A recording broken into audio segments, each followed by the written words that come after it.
One thing that I have noticed, due to the fact that unfortunately my work requires me to read a lot of what other shit people say about politics, is that most people are, even like people who are held up as reference, held up as like something to point to, people who are special. People simply, mostly 99.9% of what they do is simply point at something, indicate their dislike of it or their disapproval of it, and do not elaborate further and have no interest in elaborating further, nor any capacity to elaborate further, let alone to actually explain how and why, with evidence, the thing that they are indicating their disapproval of is wrong. Now, this is what I call the me no like tendency, where people just have like this virulent sort of caveman reaction to something that they don't like. They can point at it, they can show it to their followers and indicate their disapproval of it, and their followers will indicate that they also do not like the thing by perhaps clicking the like button or retweeting or whatever. But by golly, not a single fucking one of them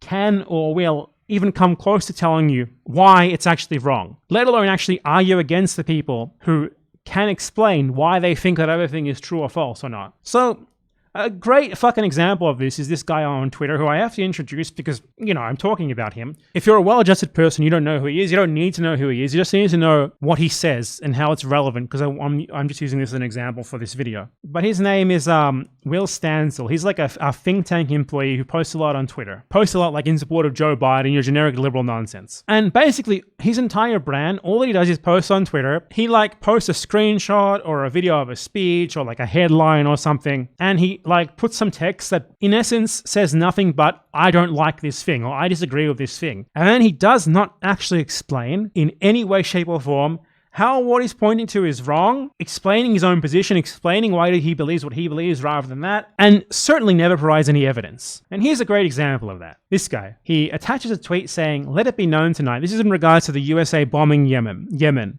"Let it be known tonight that the United States bombed multiple cities in a different country in order to protect Israel from suffering economic damage while it conducted a genocide." Now, Will Stancil, and by the way, this is someone who like tries to frame himself as like a really serious like research, like a guy who investigates and researches stuff and who knows the whole truth that others don't know. But rather than thinking about, hey, I disagree with this, I'm going to try to explain why it's wrong. I'm going to try to provide evidence for why I think it's wrong, for why I think these strikes are actually happening. No, what he does is point at it, tweet some stupid tanky nonsense that is both completely wrong and almost impossibly naive. 36,000 retweets. Now, it doesn't really matter what he said here because it can be condensed down to 3 simple words. Me no like. Me no like. And in the same vein as what he said here, at screenshot with some words that amount to nothing more than me no like this. Me no like. No align with my sensibilities. 1 million views, 600 retweets, 6,000 likes. And then in the replies, either progressives actively stamp out this insane faction of the left, or we're going to get dragged down into madness with it. It's certainly not going to let us coexist with itself while holding reasonable views. He posts 3 follow-up tweets that hit the character limit, and not in one single tweet does he explain how this is wrong. But this is a beautiful example of precisely what I mean.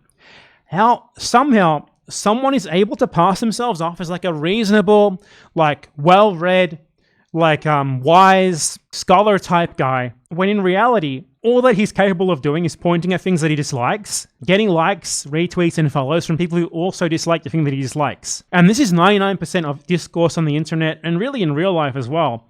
Like, this is Fox News tier shit. This is, in essence, it's no different than pointing at something and saying, blasphemy!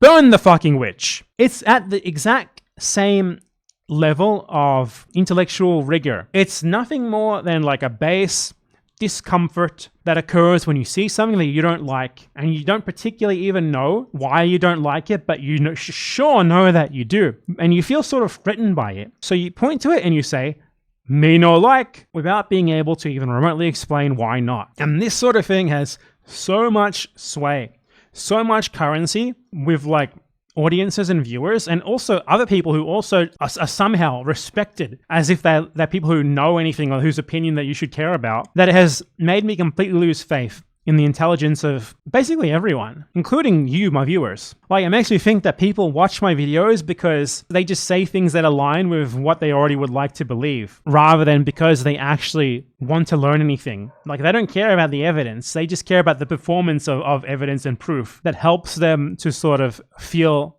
better about what they already believe. And I find that fucking sad. I find the complete lack of any sort of ability to critically engage or desire to critically engage, despite the fact that with the internet, it's easier to do that than ever before, to be really sad and pathetic. And it's even more sad and pathetic that people like this who cannot and will not critically engage are nonetheless somewhat popular and can so easily get eyeballs in the shit that they say. By the way, he's also running for like the Minnesota House. He's like a political candidate for the Democratic Party. He's like an insanely uncritical Joe Biden stan sort of political candidate, which is fucking hilarious. Another good example of this from the same guy is this. He posts a headline: Gen Z influencers who supported Biden in 2020 turn against him. It says the Gaza war, which he likes to ignore, of course, because he's a pro-Biden guy. Lack of progress on climate change and a potential TikTok ban are spawning anti-Biden content, even among